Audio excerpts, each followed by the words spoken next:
Welcome to the Teacher's Toolkit for Literacy, the free podcast for motivated teachers and school leaders who want to inspire their students and school community in literacy learning. Make sure you subscribe to the show on your favourite podcast player, and for more amazing literacy resources, check out the show notes provided with every episode. Hi, I'm Sharon, and I'm the host of a Teacher's Toolkit for Literacy. In every Toolkit episode, we bring you specific resources, tools, strategies, tips, techniques to help you in your job as a teacher of literacy. Firstly, we acknowledge and pay our respects to the Kaurna people, the traditional custodians whose ancestral lands we gather on. We acknowledge the deep feelings of attachment and relationship of the Kaurna people to country, and we respect and value their past, present, and ongoing connection to the land and cultural beliefs.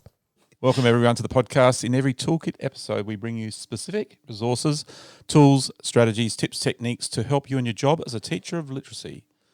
This podcast is all about helping you develop as a professional where you make the choices that affect you in your classroom for the betterment of your students.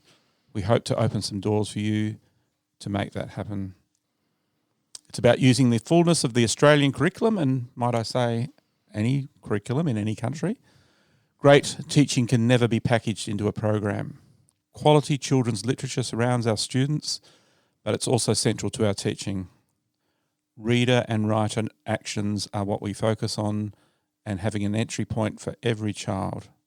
In particular, if you're a teacher who loves to teach using a workshop model that is demonstrating what good readers and writers do using high quality literature, giving students the opportunity to practice powerful reading and writing actions every day, conferring with readers and writers, and facilitating the opportunity for students to talk about their reading and writing every day. And so far, as we stand, we've got over 17,400 downloads of the Teacher's Toolkit podcast, which is fantastic, and also over 950 members of our Teacher's Toolkit Facebook group. Welcome newcomers. We love hearing the diverse reasons why teachers are joining. So wonderful. We had a teacher in Edinburgh who wanted to join to get some new ideas. She said she loved learning through the podcast and how accessible and easy to understand the tools and strategies discussed are. Someone in New Zealand loved being part of the kororo. How do you say that, Sharon? Oh, well, I believe it's a Maori word, but... Yeah. Which means conversations. Yes. And wants to be part of the PD and the conversations. What a lovely word. I absolutely love that. I love this new word appearing in my, I haven't used it yet, but it was enough for me, as I think we want our students to do, is go, what is that word? What does it mean? Yeah. So, korero. Yep. Actually, have you done teacher in Maori? No, I must do that one. Yes, yep. Thinking about that. Yep. But so I love that. So it means conversation. And yes, our New Zealanders, let us know more on the teachers, on the Facebook group if you're part of that. Yeah. What some of those lovely words are that you bring into your teaching and learning. Yeah. And a teacher of Aboriginal students and students with different abilities said this will help her become a better teacher. Another person says she's having conversations with colleagues and shares all these ideas with colleagues. And another one said continues to build on her learning. And if you are a member of the Teacher's Toolkit Facebook group, we'd love to have you introduce yourself on there. And also, we don't mention this very often, but there's a wonderful website that we've created called Teachific that has lots of tools on it that match all the teaching ideas that you're hearing in this podcast. So go on to teachific.com.au and explore some of those tools. And can I just add that those tools, they're tools. We are really trying to offer tools. It's not about offering programs or scripts for lesson planning. Really, it's about tools to support the kinds of ways we are talking about literacy, teaching and learning. So have a little explore. We're really just trying to provide that as an extension to what we're doing here, but also because we think that there isn't anywhere that's giving that kind of support through those types of tools. Yeah. So we really have those purposes of our podcast of letting teachers in on some special insights, wanting you to use these tools and information independently. Some schools may want extra support, and there are webinars we're producing, and further to that will be some online courses. But immediately, we've got the podcast, the Teachers Toolkit Facebook group, and Teachific, which are great supports for you. But we'd love you to ask any questions you like on our Facebook page. If you've got any questions, we will guarantee to answer them for you. And Sharon, some chatty ramble today. We recently went to the wonderful seaside town of Robe in South Australia. Yes, I know. It's a wonderful place for us to be able to get away and switch off, even though we can always take work with us. Yeah, we do. But even in winter, it's a lovely place to be, isn't it? Like there's lots of walks you can do. Yes. Wonderful beaches, although it was a little bit wild and woolly down there, wasn't it? No, well, it was winter, and there's a wonder in that wild and woolliness. And just having lovely conversations with people in the town, like the couple that were renovating an old 1850s house that had a lot of damp in it, and they were trying to solve that. And yes, they took out all the concrete floors and were putting in wooden floors. Yes. And the walls are made of limestone, which is they told us is really easily absorbs water, but just as easily lets water go from the stone. So there's you have to let it breathe, and you have to use certain materials that will let that limestone work in your house, don't you? Yes. Yeah. Okay, I love that as a chatty monologue. All right, Sharon, what would you like to say? No, I think let's get on to the... And there's really increased interest in people wanting to be in Robe because it's just a lovely spot, we found out. Not ignoring you. Yeah. All right, Sharon, key question 1. What have you been doing in school this week? And over to you. Thank you. Not that I don't get enough airspace, Fair enough that you... Anyway, on to things. So my week in schools, I just love spending the day with Bridgewater Primary School, where that was our second day of working together for the whole day, although there's a number of teachers that I've worked with in other, through the Be Brave and Lead project and through Early Career Teacher project, but had a fabulous day with them developing their... thinking about their whole school approach to high impact, consistent lesson structures and ensuring what every child every day has access to through their English block. So, and really embedding those ideas. So when we talk about consistent lesson structure, we're not talking about consistent script. We're talking about that structure of a readers or writers workshop. And in fact, they totally embrace that as that workshop model is what goes over all learning areas. But on the day, we were spending a lot of time exploring the English block, so our readers workshop, our writers workshop, and where our word work connects and also sits between those things, so that between the reading and writing, but knowing that we are using how we are, because literacy is about it's choosing and using. We often say that. Yes. Yeah. So that was just such a rich day, and with a school that has this amazing culture of trust and collaborative or collaboration and drive for excellence with every child at the heart of what they're doing. So just such a powerful opportunity to be with that learning community within their culture and working with them not just on that day. We had a wonderful afternoon where teachers were planning collaboratively and working towards some of those consistencies that they're looking for across the Aren't you school. in awe of our profession, Sharon? I mean, this would be going on in Totally. schools Yes. all over Australia and Yeah. overseas. Yes. Just how incredible teachers are. Yes. Yes. They have such big capacity for everything, learning, for looking after the children in their care. Yes. And thinking about every child. Yeah. Like that's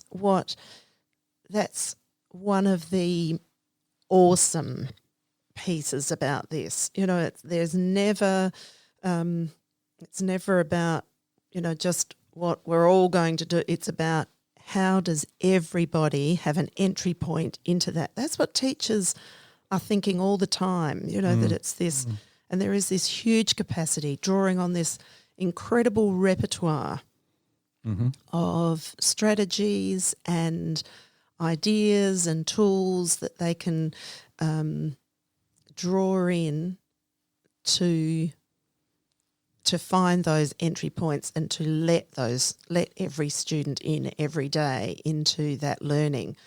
So I suppose we also want to add into that we hope that we're also helping people build this huge repertoire, to add to, because that's one of the things that frequently comes up. And what about this child? What about that child? And that's what teachers are doing all the time, is that thinking about how do I get to every child every day. Yep. And we know there's a lot of podcasts now that people can go back to and get some really good tips and techniques on. Always let us know through the Facebook group of anything else that you would like to get more help in, because yes. We're always listening. Yes. Okay, our podcast today is called Independent Practice, Time for Learning. Sharon, what's the teaching struggle with us today? All right, so we chose this one, and really this is, how do we choose topics, is because of the kinds of things that the teachers that we're working with are asking about, and how do they get better at, how do they expand their repertoire and their understanding about those things. So independent practice, this time for learning. So the struggle often is that, I think there's a few things. One, that we might say, all right, I know it's important to have my students doing some independent reading or some independent writing, but it's getting, what has to wrap around that to make that independent practice time focused and an opportunity for actually that time for learning is what are we learning? What is it that as a reader we're doing during that time? Yeah, exactly. As a writer, what are we learning to do during that time? So it's much more focused than we might have thought about a number of years ago. It's a more focused time, isn't it? It's there's a skill or strategy that we want the children to really focus in on, in that they still can focus in on it in their own way, but there is something to really focus on. Yeah. And the flip side of that is that we may spend a lot of time teaching the skill or strategy. Yep. And so we go into our maxi lesson. We go into that big, we're going to teach something, but then we aren't enabling. Maybe that's a bit too strong, that word. We aren't. The practice time doesn't always follow. It's not connected to what you've been teaching. Yes, Yeah, yes. yeah. Doesn't follow either in time or in what we're doing. So, the opportunity to practice is really about the Focused practice. It's about focused practice, and that we are practicing, that when we're practicing as a reader, we are practicing reading. Yep. And when we're practicing as a writer, we're practicing those things within writing. So that was given or was modelled in the mini lesson. There was something that we were showing them, demonstrating, and we want them to practice that in their independent time in a focused way. yes, But and the thing you brought up then was also time. We need time for that to happen. In fact, we've talked about it in other podcasts. I almost said podcast. you did say it. In other podcasts, we talk about that being the majority of the lesson, that this independent time that is focused on the skills and strategies is the majority of the time. Now, why is that? Why do we need that to be the majority of the time? Why can't that just be 10 minutes? And why can't the mini lesson be 40 minutes? Why is the majority of the time to be that practice time? What's behind that? Well, our opportunity and research really lets us know, but we just don't even need, like, the research lets us know, but we also just need to think about that in learning terms, in our own learning. Yep. No matter what it is that we are learning, we need time to practice it. And we need to know what it is that we're practicing. So I guess 9 times out of 10, the riding the bike analogy is given. I've given that one before. Yes. Where you need time to ride that bike. We need time to be doing the doing with the very thing that we are learning to do.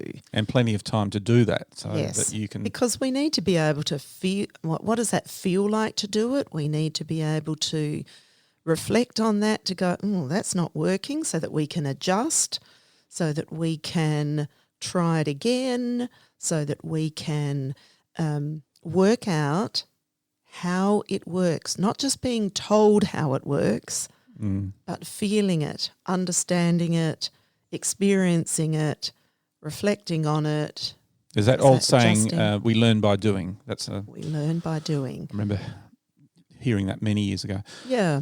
And so I guess it also reflects back to that part around, let's go to the bike riding analogy, that what if, so it's also what are we teaching, what are we showing, explaining and showing what to do, and then giving the child the bike to do that on, not just giving them a pedal and saying, well, you need to put your foot on this and you have to make your foot go around.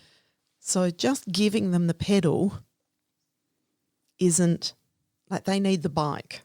If we want them to learn more about reading, we need to give them text that they can work with, all right, that they can practice with. Here's another argument. If you have a lesson where the teacher's doing all the talking and then the teacher then says, I want you to go and practice that at home, is that giving them that independent time, or do they really need this at school? So by practicing at home, you're actually going way ahead here in the podcast, Phil. It's like there's a lot of Okay, so, all right, let me finish that piece. Yes, we can practice at home. Of course we want to practice at home, but our job as teacher is also, whilst our students are practicing, we can have eyes and ears on them. So if they're practicing at school, we should be able to have our eyes and ears on them as they're practicing. How are their efforts to practice? How are those efforts going? So our teaching actually doesn't stop at the mini lesson. Yep. Our teaching continues through that independent practice time. In fact, it's a really rich time to teach, one-to-one with a small group, holding back a group that are not quite getting it. I was just being the devil's advocate. And, no, it's not being the devil's advocate. It's just that... I'm taking you off track. I think you haven't taken us off track. It's just that I want to be able to get there through the discussion that we have here. I've jumped the gun. Yes, you've and maybe this is an insight for everybody, because we actually do, before a podcast, we always make a plan for conversations. And I think what you've done right now, Phil, is we've done the plan and now you've gone to the summary part without us actually going through the processes. Right. Okay, let's go to the steps then. Here we go. Yeah. So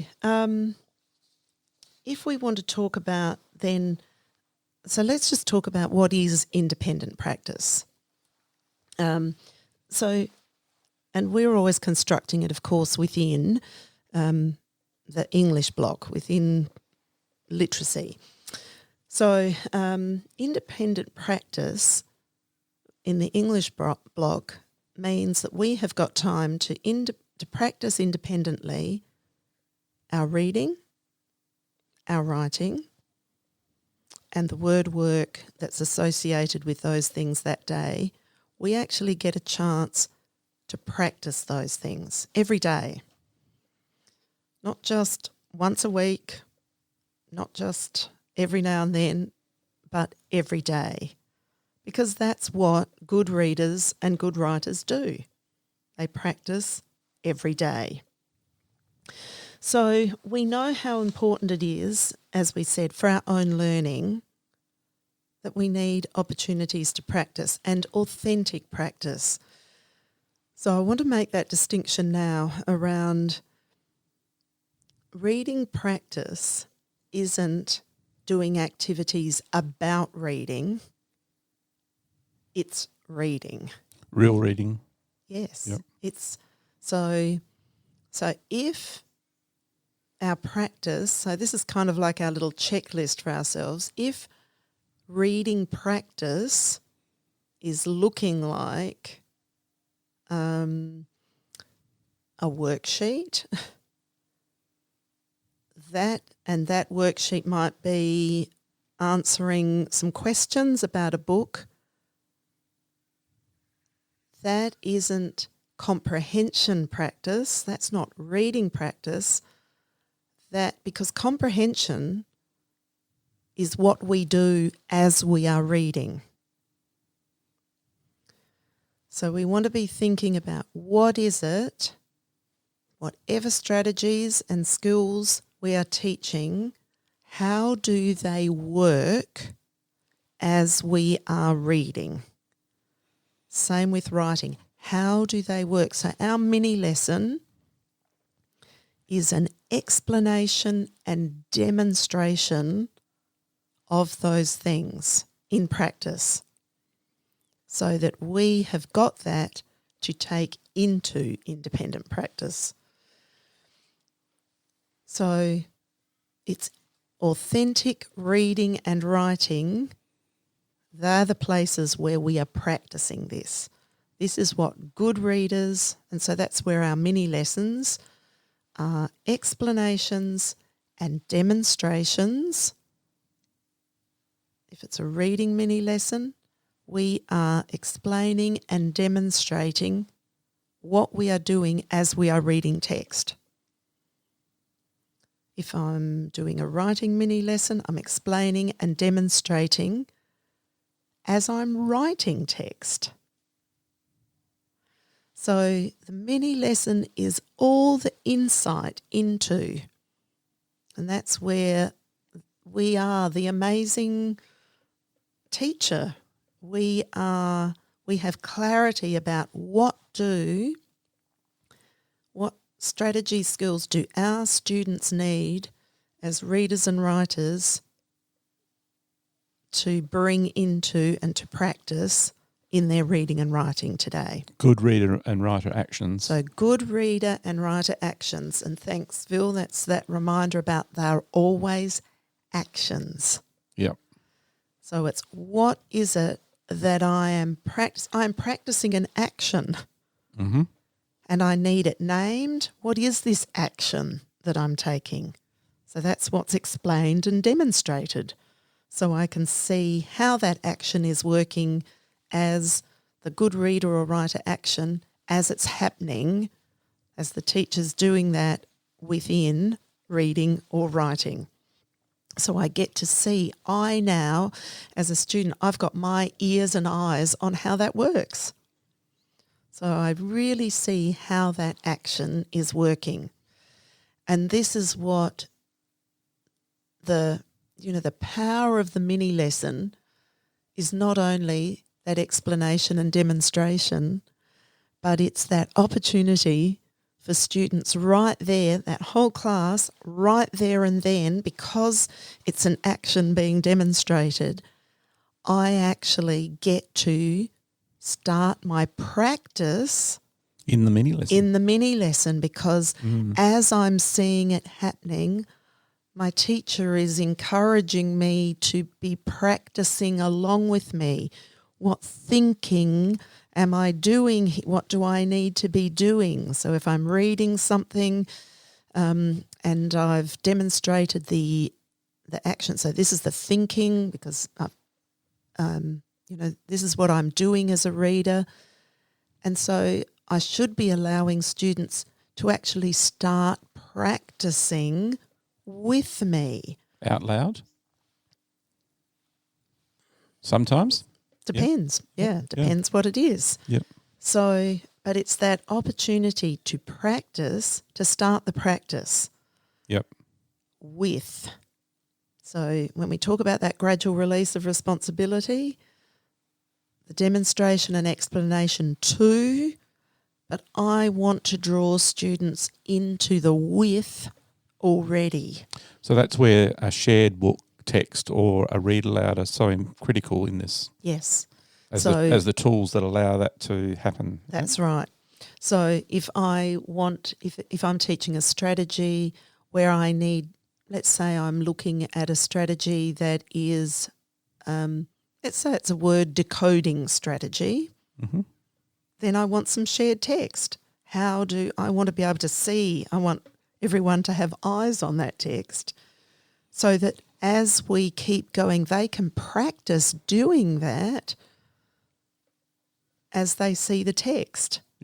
Yep. So they'll see me and what I do, then let's keep going. Oh, here's another word. Let's stop here. Let's apply our strategy, our action to this word. So let's have a go at that together. If it's, it may be, I might be doing a decoding strategy with older students, and so from my read aloud that we're using at that moment, maybe I've got some of that enlarged on the screen so that we can look at how do we use and what strategies will we use there. Will we use base word? Will we look at what word solving actions am I going to take for that to get to the meaning?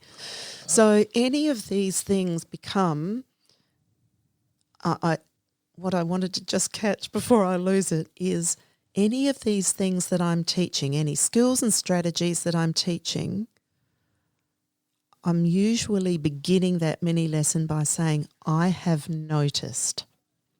Right. So I am bringing from what I've noticed students doing during my roving conferences, during that independent time, that independent practice time, what do I notice that we need more of? So my mini lessons might be, they're not going to be different every day. I want to get deeper and deeper into and better at those things that I'm practicing. So lots of mini lessons are review things. Yep. So yesterday we did this. I noticed, right, let's do some more work on that. Or it just might be a small group that needs some more work on that, there's nice research around if I'm going to work with a small flexible group on a particular strategy, maybe I'm going, and I see from my mini lesson or I see from the conferring time or my roving conferences that because I've checked in on them that I think they still need some more work on that. I might hold them for a few minutes for 3 days in a row so that they are continually building on. I'm not throwing 79 different strategies at them every day or I'm linking. What I'm showing is what they're practicing. But as you said earlier, it isn't just that they're practicing that one thing. we want them to be integrating all these things that we're practicing. So therefore my anchor chart is an important tool for saying these are the things that we are practicing. And we've been working on over the weeks. Yes, and keep coming back to these things, Yep. and I'm going to be modelling how we get further and further with those things and get better at them. And the practice time is what I'm giving them the opportunity to move forward with their individual learning. Just a quick question is when you are demonstrating or modelling during a mini lesson, is there a danger for the teacher to become, the lecturer again, where they're not involving the kids as much as they should? How do we avoid that, where we get the kids to engage much more in that mini lesson when you're modelling that technique or strategy? Is it getting them engaged, or is it how much time we spend? I think there's two things there probably.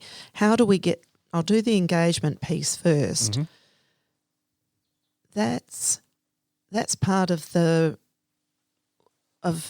we want to have our eyes on making sure our students are engaged with that. That means we've got to find the entry point. That means we need to be explaining why they need this and what I've noticed about what they're doing, so they know that, oh my goodness, my teacher knows this is just what we need.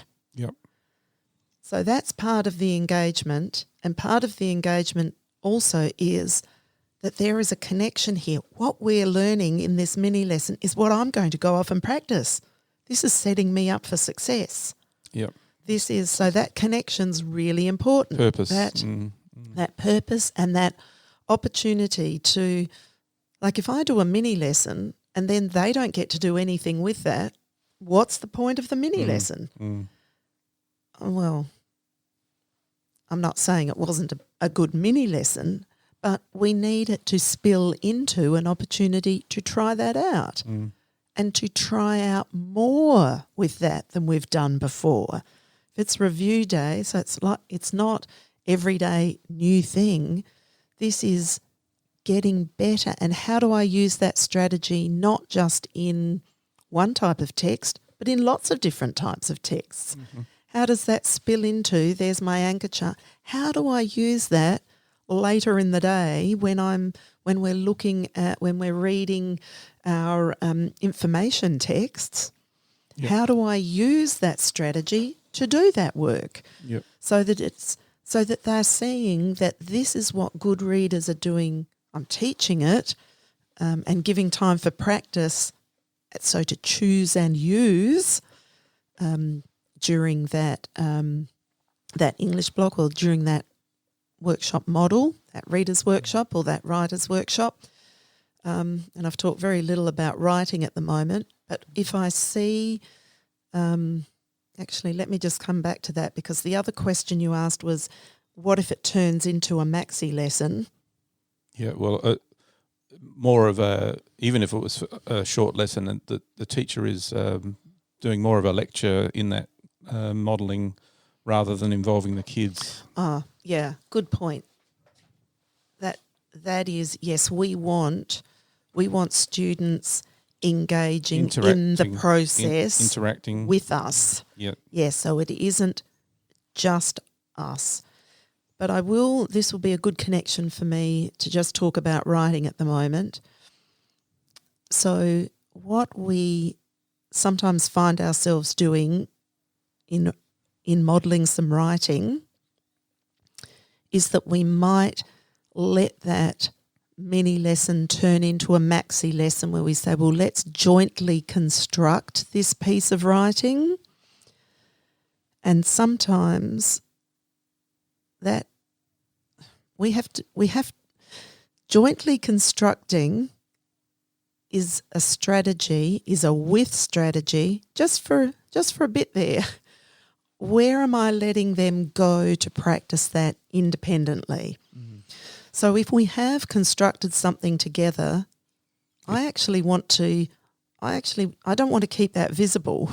now after we've done that. And over time, over a number of mini lessons, we might jointly construct something, but it's not actually about that one piece that we have constructed together. It's about how have I tried using that each day for myself about things that I'm choosing to write about. Which is what our podcast is on about today, this independent practice and time for learning. Yes. Time for real learning. Yes, for trying it for ourselves. Yep. Feeling what that feels like, reflecting on what that feels like, reflecting on what I can do now. It's the time for me to launch into my own independent opportunity for my learning. And ask questions of an expert beside you or the teacher as to how I'm going, just tracking how I'm going with that. Yeah. And but it's that I should know quite clearly what it is that I'm trying. Yeah. And I'm giving a go and let myself give it a reasonable go. Not just, I can't do this. I should have everybody just firing to go back and do and to practice, because I've explained why we're doing it, how to do it, and therefore successfully try that. And my roving during that time will let me check in on those who might look like they weren't sure, but I would probably have held them a little bit longer if I thought that, I just want to there's no ceiling here. I'm not limiting this to certain, just to a certain level of something. This is open. And that differentiation, as we always talk about, comes with the text that I'm reading or the text that I'm creating and writing. There's no ceiling there. There's and that's differentiated for each child by what they choose to do, or what is just right for them to be reading, that's going to enable them to do the work. Hence the increased engagement. Increased engagement, increased opportunity for growth. In fact, I would say in some schools we've worked in, Sharon, when there's increased engagement through this way of teaching, there's less behaviour problems. Yes. It really does make a difference, doesn't it? Yeah. So we've really connected we've talked about the mini lesson in detail here, and that the mini lesson and the independent practice are so connected. But when we get into that independent practice time, what does that look like? What are we doing? All right. So if we talked about, and I think that time piece is important, that that really we say our mini lesson is 5 to 10 minutes. With that important part of that we're trying some of this together. The with element is in there. That time for individual practice or independent practice. And don't you just love that word? This is my chance to try it out now for myself. This is what we all want as learners. We need Garth Boomer talked about it, maybe, that private practice. Yeah, he did. He talked about private practice and public practice. Yeah. And the private practice is just so essential for them to try out their learning without being in the public space. Yes. But there is that public space where you show your learning only when you are confident about your private learning. Yeah. And if we set that up as a culture in our classroom, say through a workshop model, that private practice, which is that independent practice that we're talking about, we can do that privately, but isn't it wonderful that we have got our teacher in the room who still has eyes and ears on us as we practice privately? And we have a culture in our class that our independent practice can be private, but it's helping us to grow And so the feedback that we get from the teacher in the room as they rove and do roving conferences or confer with us or hold us for a little bit longer when they see that we need a little more with practice so that we can send so that we know we're being sent off with a confidence from our teacher and in ourselves to say, yep, I can give this a go. I can give it a go. I can try it out. I'm not going to fall down such a big hole that I'll be lost and I've got nowhere to go, but that there is a confidence to challenge myself to try this. I'm being taught something that is the next step along, is is where I can go further than I've been before, and I can try this out. Just had a little brainwave, Sharon. Did you? This is how Phil often starts the day.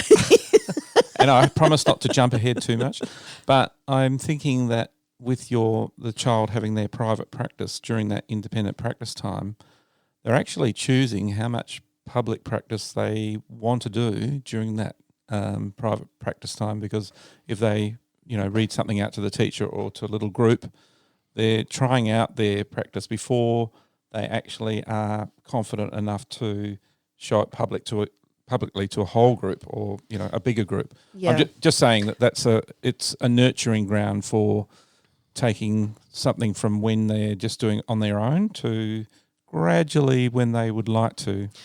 Well, actually, the workshop model expects us to share. Yeah. Actually expects.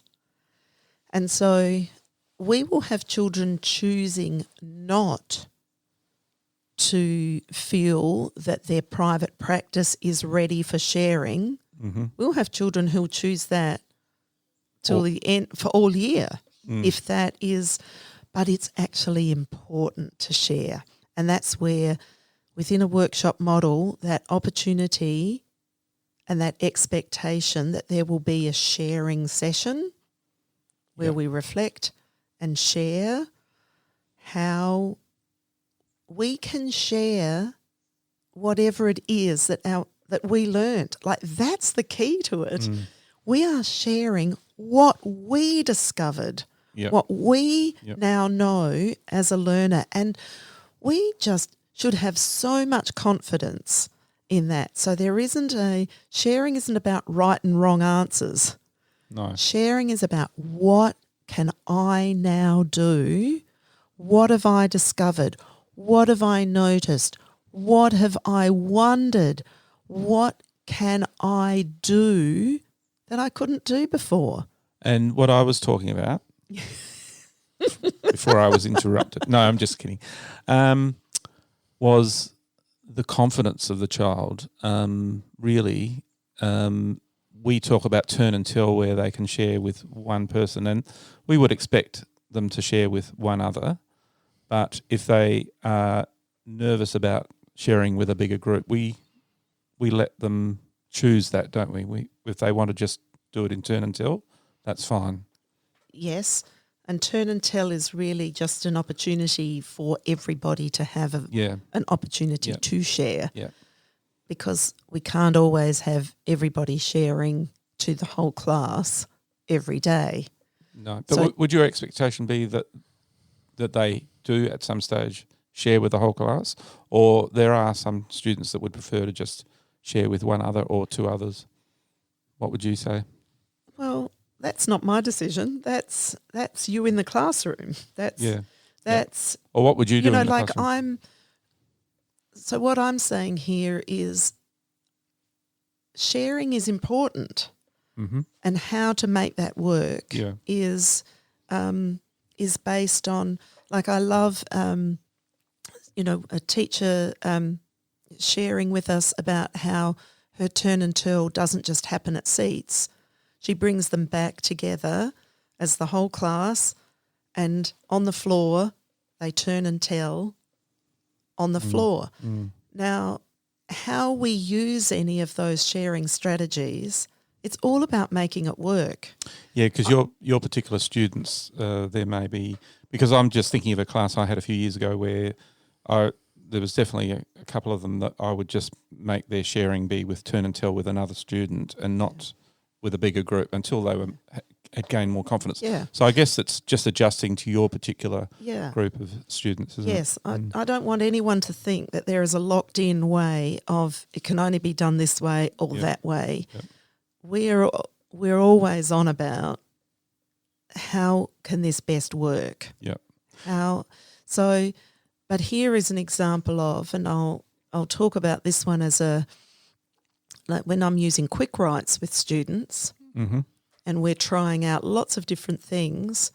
If I'm using quick write across my week, I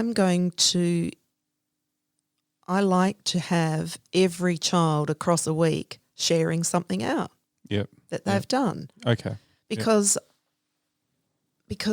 I want to build to those things, because there is nobody's voice that is less important here than anybody else. That's the piece, is that everybody's learning. Like, I don't want any child to be thinking that they haven't learned enough, and so they haven't got enough to share.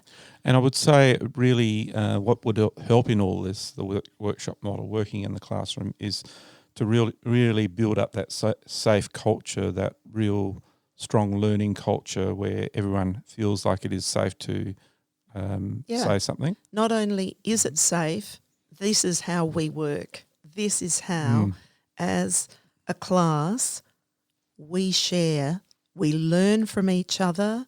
Yep. We are all, we all have a voice here, and what we've learned is enough.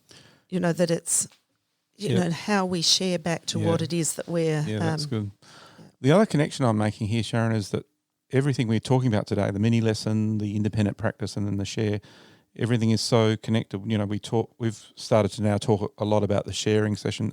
Initially, we were talking about the mini lesson. I know. We've talked about the mini lesson and the share more than we've talked about the independent practice. Okay, so now I'm saying let's go back to independent practice and let's just finish off on that. So the independent practice, I suppose the key part that we're saying is, or one of the things here is there is the thread. So there is the thread from the mini lesson, what we practice. Our independent practice flows on from what we have been, what has been explained and demonstrated to us. And so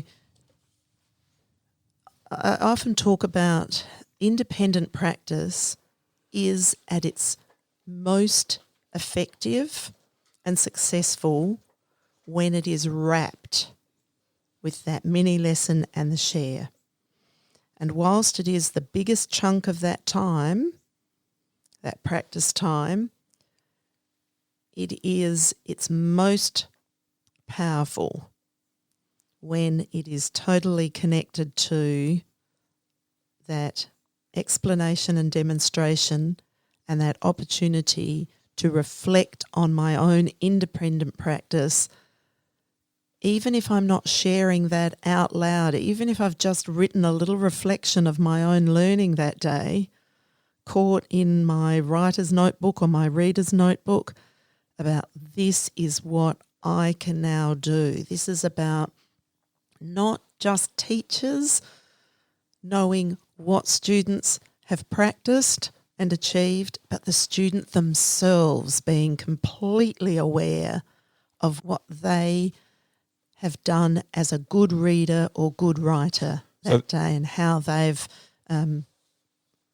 So the thread is going right through the mini lesson, through the independent time, through to the share. That's that thread that's joining all of them. Yes. If we can talk a little bit then about what is the consistency of what we can do to achieve that, it would be certainly having that daily mini lesson.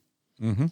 That is 5 to 10 minutes, explained, demonstrated and anchored on the chart and as a good reader or good writer action.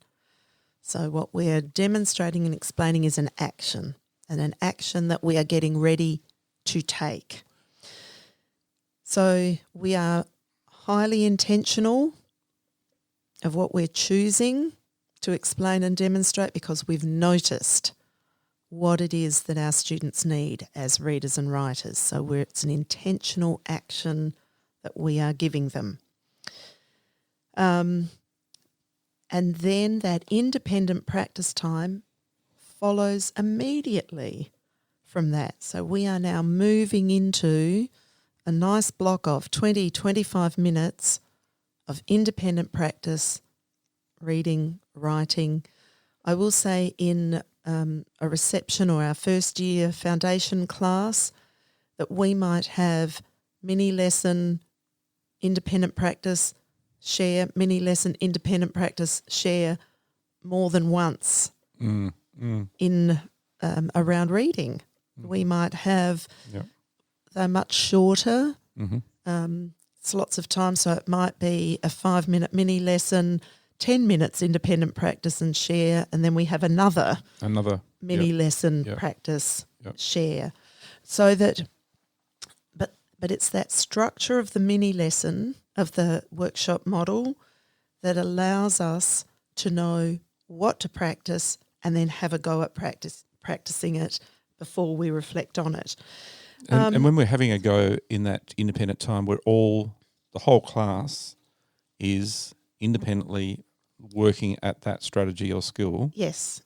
At the same time. Yes. We're not grouping into groups that do different things. We're just doing that our whole class are practicing. That's a really key point here, isn't it? Yes. Because that allows the thread between the mini lesson, the independent practice and the share. And actually and working as a whole community together. Yes. Doing this. Yes. Yep. And what is it that we are, where are we drawing these intentional strategies and skills from? Well, all over the Australian curriculum, we have got good reader and good writer actions to be taking and learning. So we want to, at any year level, really have our eyes on the curriculum to say, what is it that what actions are we giving them? They have the right at that year level to have those opportunities, so that the content of the year level, we should be driven by that.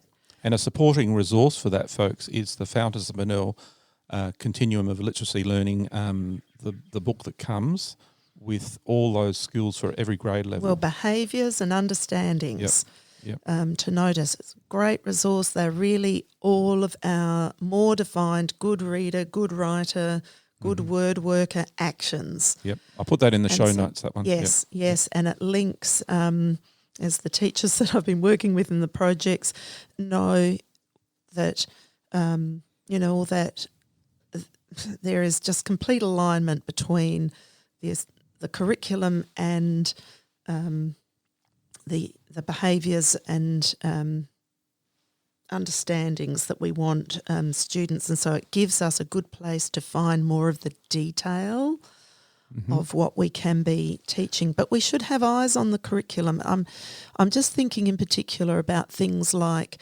we might say our older students aren't using or haven't got an understanding of some strategies that may appear earlier in our spellers, but then sometimes we forget that actually they still need and should have the right to learn how to use lots of, not just a sound-based approach to spelling words or to reading words, but to have a whole lot of knowledge about how to base words and prefixes and suffixes and knowledge of onset and rhyme and knowledge of older students' Greek and Latin roots. How do those help us know more about? So I guess that's an important point to make, which is why whole class it's important to be, I'm bringing everybody content at each year level of the Australian curriculum, not just one part that I think is they don't have enough about that. I need them to have all the parts. I need to have all parts of the Australian curriculum coming to them. Which you're building up on your anchor chart. That's a really great tool for building and building and building, isn't it? Yeah. And actually, I still want to say that when I'm planning, I'm really planning for units, that over time I'm going to bring these strategies to my students connected in some way. Here's a little unit about that. So let's see that we can, if I'm planning like in Australia we often do lots of 5-week kinds of units, and that the strategies that I need for a unit, I want to connect where I can reading and writing strategies too. Yep. I don't want these. So if I'm doing a writing unit on informational text, I want to bring some strategies around reading informational text to my students at the same time, so they can write better informational texts. So, I want to group these. I want to draw on what strategies do my students need to be successful at this unit, so that those things aren't just happening in isolation of each other. What's happening in reading workshop has no connection to what's happening in writing workshop. Yep. These are reciprocal processes. So I should hear myself often saying, so this strategy in our reading, remember, we've actually started talking about this as a strategy in writing. Yeah. And I should be making that connection where I can, because that's what our spelling, reading words, solving those words, we should be linking that to how we're learning how to write those words and spell words. So it's all connected. It's connections all over the place. And the other thing, when we go back to talking about that independent practice time is, and all the children are looking at that same strategy or skill, the whole class are. Yeah. What that allows is that interaction between students of all different abilities talking to each other and transferring and knowledge to each other. Yeah. That's a really important aspect of this, isn't it? Yes.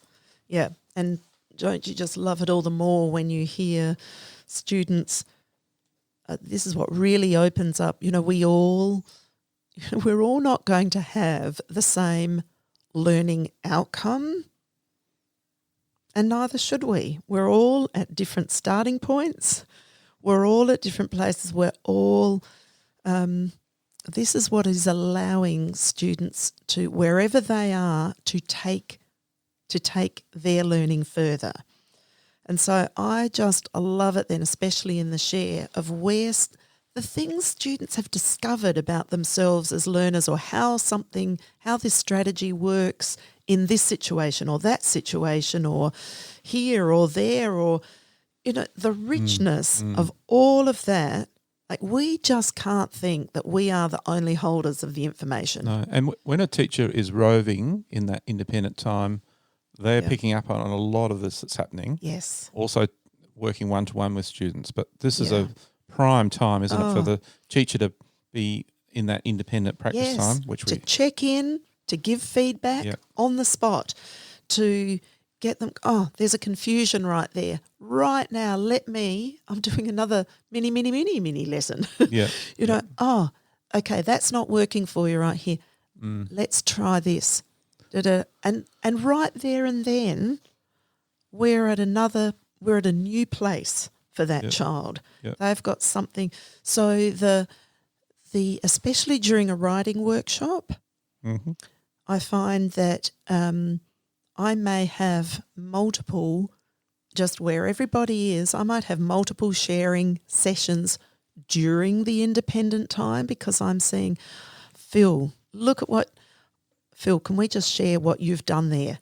Because that's something that, I haven't seen anyone else doing, or that's a discovery that we didn't even talk about. Let me actually share that out and let me add that to the anchor chart as well, that we could be thinking about this too. But they're the things that just propel and elevate through that time. So I guess what I'm also saying is that a share time, I don't usually interrupt the reading time like that, but the writer's workshop, that's when, we're trying lots of different things during that time, that it's often wonderful to have have some sharing, just everybody where they are. Let's just stop. Phil, I want you to share that out. And let's go on again. It's so rich because there's many teachers and many students, aren't there? Yes. It's coming from everywhere. Yes. But focused on the same skill or strategy. Yeah. That's the important bit. Yes. Isn't it? Yep. That same thread going right the way through. Even though we've got all these teachers in our classrooms, it's that same thread. Yes.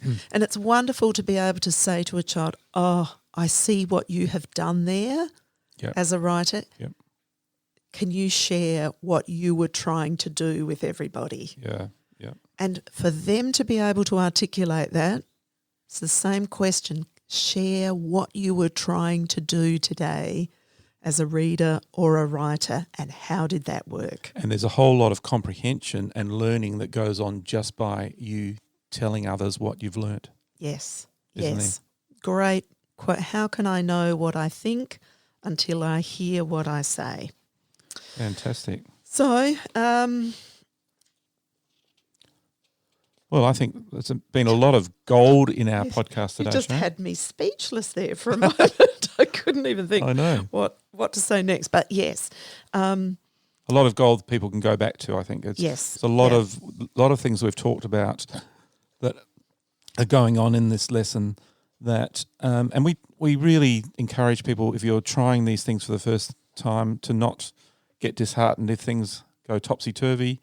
Just get into it and have a go. Yeah? Yes, give it a try. Yeah. Just like we want with our students as learners. Yep. And I suppose what we hope the podcast is, I know it's not a mini lesson, but it's the explanation. You don't get a demonstration, but really it's the explanation of what it is that we're trying to bring to you. In this instance, what does that independent practice mean?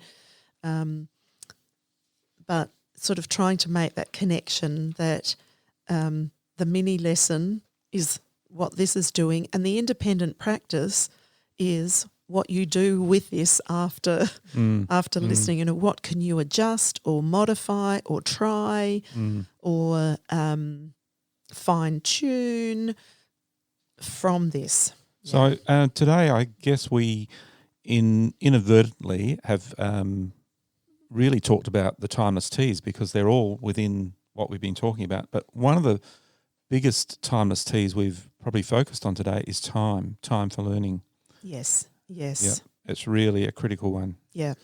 It's the biggest one for this because that the independent practice time is the bulk of that time, wrapped with sharing and explanation, demonstration. It's wrapped with that. So the independent practice time is wrapped with richness. Yep. And always aiming for our self-motivated, self-directed and self-regulated learners. Yes, completely. This is what the workshop model allows to happen. So self-motivating, I'm off to practice. Like, how self-motivating is that? Self-directing, I know what it is that I'm trying out, and regulating, as I'm trying it out, I'm thinking, how well is this working? What am I adjusting here? Teacher might have even pointed me in the direction of adjustment so that I can do that immediately. And we talked recently in a podcast about the high impact strategies, and all of those operate within the workshop model. We won't go through all those, but go back to a previous podcast on high impact teaching strategies and you'll see how they connect to the workshop model. And going on to key question 2, Sharon, there is a good tool that you've been using? Yes. So going up, or will be up there, is what's called a daily English block K-6, really the workshop model structure, but it's a reworked, a little bit more refined piece that really is the summary of what we've talked about today. How does that independent practice fall within mini lesson and the share session? What are the tools that go with that, and what does that look like over reading, writing and word work? So it's all in written form, what we've been talking about today. Yes. A handy resource for you. And to put it onto an A3 sheet would be handy. Yes, even better, because I wanted it to be on one sheet. And so as an A4, it's tiny you writing, need your isn't it? magnifying glasses out without a doubt. But as a one-page A3, we can really see how everything is working together there within that English block. So it's great as A3 for teachers to use in their planning to help them. Yes. And I think a good tool for schools who are looking for, if you're a leader and you're looking for, okay, in what way can we have a high impact consistency in effect in our English block. Great, fantastic. And key question 3, what's a tantalising text that you've been using? Oh, now this, I'm just going to love that I can share this, but over this last week, whilst a lot of teachers have been sharing with me the number of books that they've been reading, children's literature, and immediately thinking as they're reading it, going, oh, I just know who this book is going to be right for.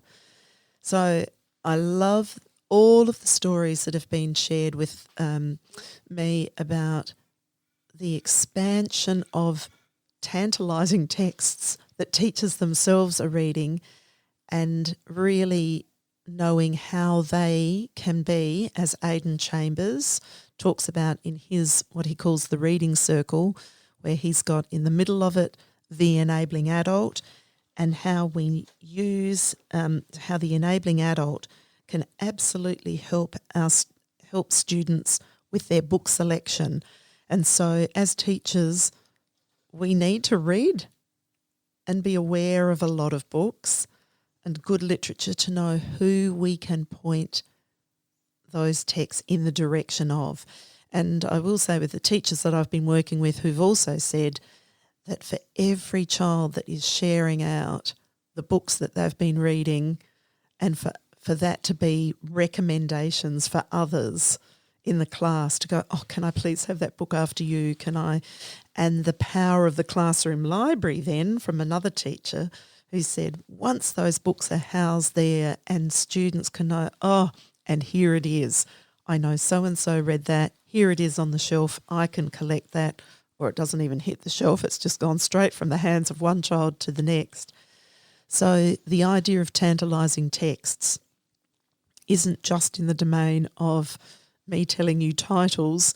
It is this brilliant sharing that I'm hearing teachers talking about, of how their awareness of actually not just their own awareness, but students' awareness too of what a great text, and sharing that with others. Fantastic. Thanks, Sharon. And I had a great question on our Teachers Toolkit Facebook group. Can anyone recommend a poem or picture book about holidays that I could use as a way into quick writes and then holiday writing? What a great question. Yeah. And we had lots of responses. Are We There Yet by Alison Lester. We also had The Journey Home by Alison Lester. Greetings from Sandy Beach by Bob Graham.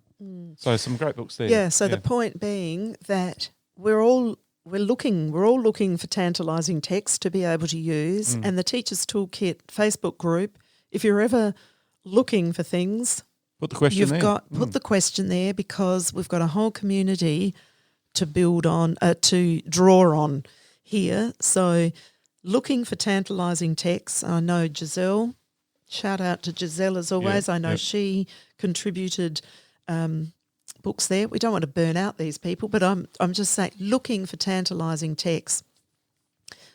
We've got a great community here who's got such a tremendous range of knowledge, and I just want to open that up as another strategy for finding and collecting tantalising texts. All right. Thank you, everyone, for being with us today on our podcast. It's been a wonderful session. Thank you, Sharon. Great conversations and lots of rich gold there to go back to and a pleasure as always, an absolute pleasure. Keep in touch with us through our website, through our Facebook group, through our newsletter, and the word teacher in another language today in Turkish, öğretmen. Thank you very much for everyone today, and bye for now. Bye, everybody. Thanks for listening to the podcast. To make sure you don't miss any literacy learning tips and insights, please subscribe to our show on your favourite podcast player. At Q Learning, our literacy specialists draw on over 30 years of teaching and international consulting experience to deliver world-class learning solutions. We equip, empower and support teachers to become their authentic selves. To find out about upcoming webinars and about how Q can help you and your school, visit qlearning.com.au. And you can get even more amazing teaching resources right now at teachific.com.au. Stay tuned.